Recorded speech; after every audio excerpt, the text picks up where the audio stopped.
Breaking news చూస్తున్నాం. పాకిస్తాన్ ముక్కలు ముక్కలుగా మారబోతుందా? 4 కానీ 5 కానీ పార్ట్స్గా, అంటే డిఫరెంట్ కంట్రీస్గా మారబోతుందా? సో దీనికైతే చాలా ఆన్సర్స్ ఇప్పుడు దీన్ని సజెస్ట్ చేస్తున్నాయి, సపోర్ట్ చేస్తున్నాయి.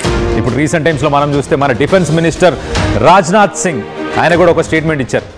ఇటు సింధీ కమ్యూనిటీకి సంబంధించిన వాళ్ళని కలిసినప్పుడు ఆయన వాళ్ళతో మాట్లాడుతూ ఖచ్చితంగా పాకిస్తాన్లో ఉన్న సింధ్ ప్రాంతం కూడా భారత్లో కలవబోతుంది, ఖచ్చితంగా మర్జ్ అవ్వబోతుంది. దానికోసం మనం యుద్ధాలు చేయాల్సిన అవసరం లేదు, మనం ఏదో చేయాల్సిన అవసరం లేదు.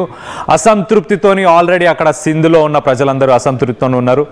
ఖచ్చితంగా వాళ్ళే తిరుగుబాటు చేస్తారు, వచ్చి భారత్లో కలుస్తారు. 1970s నుంచి ఇప్పటిదాకా సింధ్ అంటే ఎక్కువ శాతం హిందూసు, అలాగే సింధీ కమ్యూనిటీకి సంబంధించిన వాళ్ళు వీళ్ళందరూ ఈ సింధ్ ప్రాంతంలో ఉన్నారు. వీళ్ళు మొత్తం మీద ఇండియాలో ఎప్పటికైనా కలుస్తారు, మనం దానికోసం ఏం చేయాల్సిన అవసరం లేదని సెన్సేషనల్ కామెంట్స్ ఇటు రాజ్నాథ్ సింగ్ చేశారు. ఆయన చేసిన ఈ కామెంట్స్ తర్వాత ఇటు పాకిస్తాన్లో కూడా ఒక్కసారిగా ఆ సింధ్ దేశ్ అనే ఒక మూమెంట్ గతంలో ఏదైతే 1970sలో స్టార్ట్ అయిందో అది మళ్ళీ రియాక్టివేట్ అయింది ఆయన స్టేట్మెంట్తో. ఒకసారి మన డిఫెన్స్ మినిస్టర్ రాజ్నాథ్ సింగ్ ఆయన ఏం మాట్లాడారో ఒక్కసారి ఆయన మాటల్లోనే వినే ప్రయత్నం చేద్దాం. आज सिंध की भूमि, मेरे बहनों भाइयों, यह भारत का हिस्सा भले ही न हो, लेकिन सभ्यतागत रूप से सिंध हमेशा भारत का हिस्सा रहेगा. और जहां तक जमीन की बात है तो बॉर्डर्स तो बदल सकते हैं, क्या पता कल को सिंध भारत में फिर से वापस आ जाए. आज सिंध की भूमि, मेरे बहनों भाइयों, यह भारत का हिस्सा भले ही न हो, लेकिन सभ्यतागत रूप से सिंध हमेशा भारत का हिस्सा रहेगा. और जहां तक जमीन की बात है तो बॉर्डर्स तो बदल सकते हैं, क्या पता कल को सिंध भारत में फिर से वापस आए. రైట్, సింధ్ ప్రాంతం ప్రస్తుతానికి ఇండియాలో లేదు కావచ్చు, కానీ ఎప్పటికైనా బార్డర్ అనేది మారొచ్చు కదా. అలాగే సింధ్ ప్రాంతానికి సంబంధించిన ప్రజలకి ఇండియాలో ఉన్న ప్రజలకి కస్టమ్స్, కల్చర్ ఇవన్నీ కూడా సిమిలారిటీస్ ఉన్నాయి కదా. సో ఖచ్చితంగా ఎప్పటికైనా ఈ బార్డర్లో ఉండే రేఖలు, బార్డర్ లైన్స్ మారొచ్చు. సో సింధ్ భారత్లో కలవచ్చు అన్న ఒక స్టేట్మెంట్ ఇచ్చారు. సో దానికి మనం ఒక్కసారి అసలు పాకిస్తాన్ ఎన్ని ముక్కలు అవ్వబోతుంది, ఎందుకు అన్ని ముక్కలు అవ్వబోతుంది అనేది కూడా ఒక్కసారి మనం తెలుసుకునే ప్రయత్నం చేద్దాం. మొదటగా మనం చూస్తే ఇటు బలోచిస్తాన్ పాకిస్తాన్ మొత్తంలో అన్నిటికంటే ఎక్కువ పెద్ద ప్రాంతం అని చెప్పొచ్చు, కానీ తక్కువ ప్రజలు ఉంటారు అక్కడ.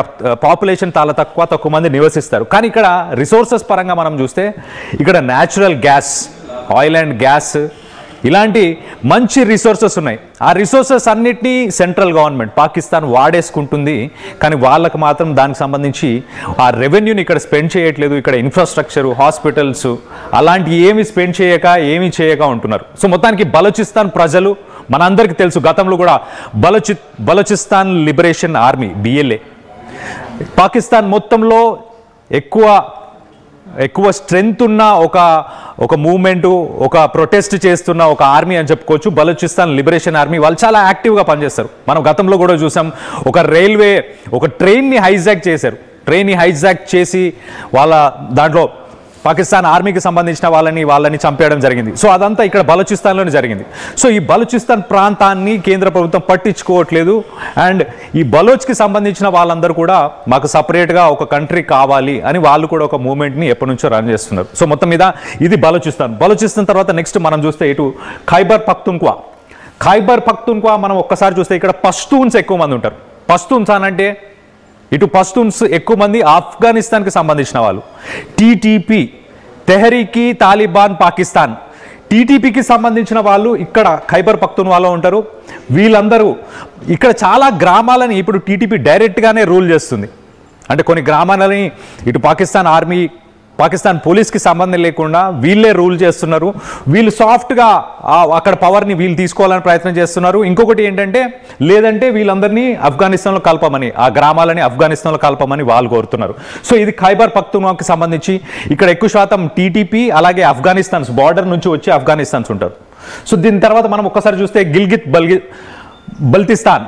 గిల్గిట్ బల్టియాకి సంబంధించిన వాళ్ళు, అంటే హిందూయిజంకి సంబంధించిన వాళ్ళు, హిందూ మతానికి సంబంధించిన వాళ్ళని కిడ్నాప్ చేసుకొని వెళ్ళిపోవడం, వాళ్ళని మత మార్పిడి చేయడం, వాళ్ళని మ్యారేజ్ చేసుకునే ప్రయత్నం చేయడం, ఇలాంటివన్నీ గతంలో ఈ సింధ్ ప్రాంతానికి సంబంధించిన